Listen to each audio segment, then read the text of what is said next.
Hey everybody, this is Mr. Moppin coming at you. Once again, this is topic 2.4 for AP Gov, focusing in on the roles and powers of the president. This is the second video in this series. Last time we talked about the president serving as the chief diplomat, but that is, the power to recognize countries and negotiate treaties are far from the only powers that the president enjoys. Another key power that the president has that is enumerated, it is in the Constitution in Article 2, that the president has the ability to appoint all ambassadors, federal judges, and public officials. Now, we kind of translate public officials into meaning, cabinet members, other top bureaucrats. So the president has the ability to appoint all of these people. That is a very powerful, influential thing that presidents get to enjoy. Think about it. There are hundreds of federal judges out there, and there are hundreds upon hundreds of top-level bureaucrats, all picked by the president. The vast majority of these appointments are done at the beginning of a president's term when all the previous bureaucrats, leave office with the previous president. Now, note, though, all of these appointments are not just made by the president, then those folks assume their office. Just like with treaties, the Senate must approve of these appointments. The difference, though, is that with a treaty, you're looking at a 2/3 majority that is needed for ratification of a treaty, but to approve an appointment, that just needs a simple majority of the U.S. Senate. So it's definitely easier to get appointments confirmed rather than getting treaties ratified. And note, probably the most important of these appointments will be to the U.S. Supreme Court. Here's an example of former President Trump appointing the most recent member of the U.S. Supreme Court, Amy Coney Barrett.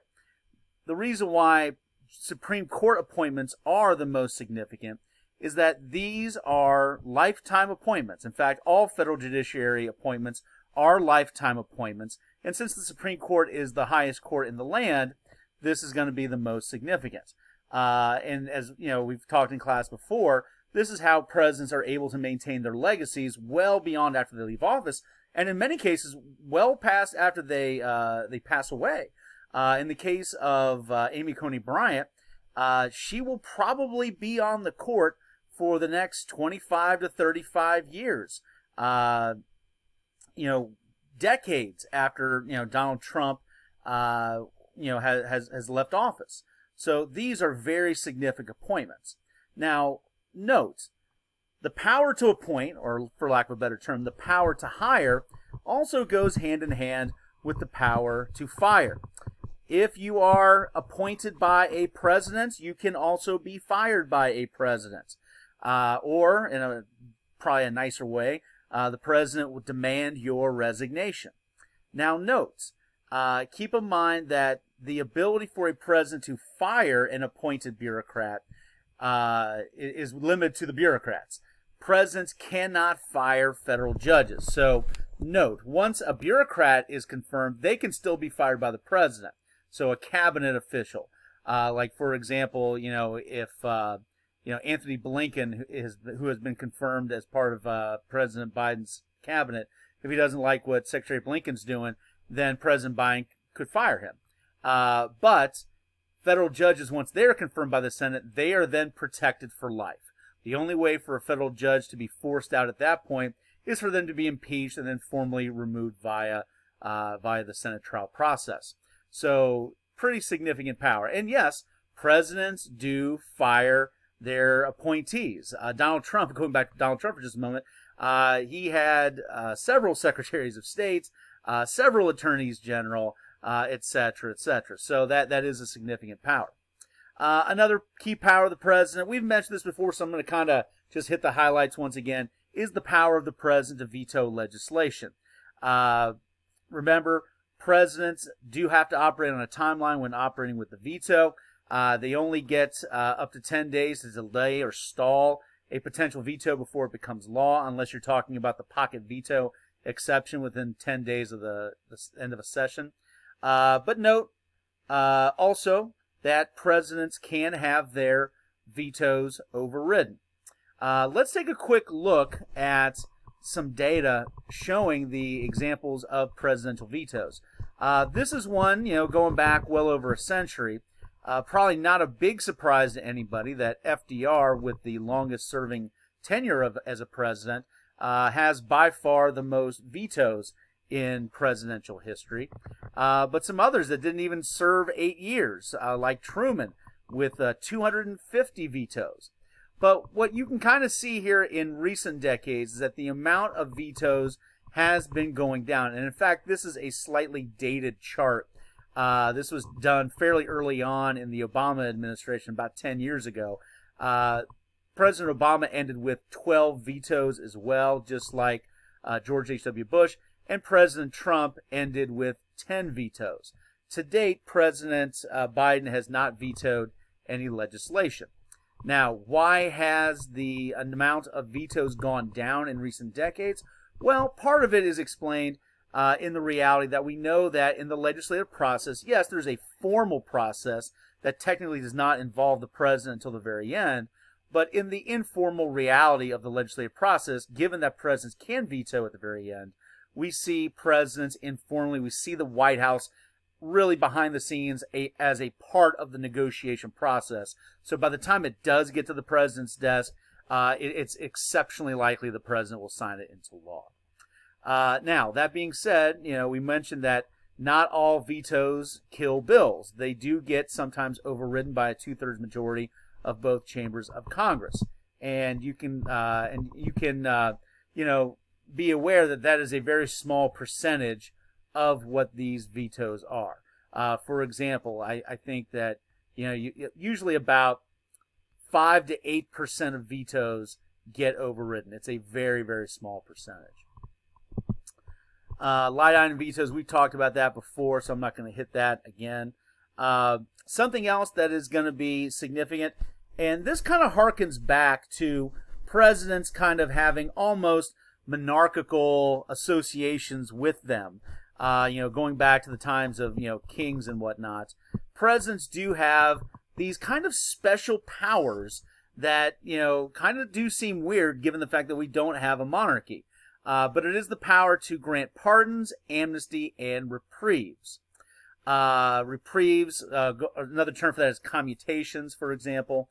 A pardon is an official, wiping of the slate clean of anybody's potential or actual criminal wrongdoing. Presidents have that ability. So a president can issue a pardon and, basically, strike down any kind of criminal charge that you've had, that could get you out of prison. It could be taken off your record, etc. It's basically a general forgiveness for criminal activity. Amnesty is just a group pardon. We have seen that done. For example, in the late 1970s, President Carter issued amnesty to all Vietnam War draft dodgers. Controversial move, but that was the case. Going back to pardons for just a moment, probably the most famous presidential pardon in American history was when Gerald Ford, pictured here, will be delivering a speech to the nation where he will sign, you can see the paperwork there, will be signing a formal pardon for his predecessor, Richard Nixon, for any crimes that he may have committed while serving as president as associated with the Watergate scandal. So when we do talk about presidential pardons, there's still a lot of gray area in terms of who you can pardon, but we know for a fact that presidents can pardon former presidents. One of the more interesting questions is, can a president pardon himself? Donald Trump has, back when he was president, did make public assertions that he personally believed that presidents could pardon themselves. We don't know that. It's never happened, so the courts have never officially weighed in on that, though it is kind of an interesting topic. Now, the question of, the use of pardons, how often have they been used? How often have reprieves been used? A reprieve is just simply a reduction of a sentence. A commutation is kind of a forgiveness of the sentence, though your record might still be, your criminal record might still be around. So if you take a look at this right here, there's some interesting data taking a look at the use of U.S. presidents over the last 75 years or so using pardons and commutations. You can see the number of pardons has gone down significantly. And there's some reasons for that. In recent decades, with greater access to media and information, the public is much more aware of the issuing of pardons than they used to. And most Americans don't like pardons. They generally tend to believe that if somebody has been accused of a crime or convicted of a crime, justice should be served, and that a presidential pardon kind of gets in the way of that. But nonetheless, presidents still do use that power. What is interesting, though, on this chart right here is that you see the number of commutations that Barack Obama issued. His pardons are kind of within the normal range, in other words, total forgiveness, blanket forgiveness. But you see here, there's a lot of folks that did receive a reduction of sentences during Obama's presidency. In fact, I think it is more commutations than any other president in history. Anyhow, so that being said, it is a very significant power. Also, while we're talking about it, fun fact: one of Bill Clinton's pardons was for his actual brother, if you could believe that, dealing with a drug trafficking charge. But anyway, when we do talk about the power of presidents to issue pardons and things like that, note there is a very important boundary here. Presidents can only issue pardons and reprieves and commutations and amnesty for federal crimes. That is it. That's it. Federal crimes only. The vast majority of crimes are state crimes. Presidents cannot pardon somebody for a simple kidnapping charge or for a grand theft auto charge. Presidents can't do that.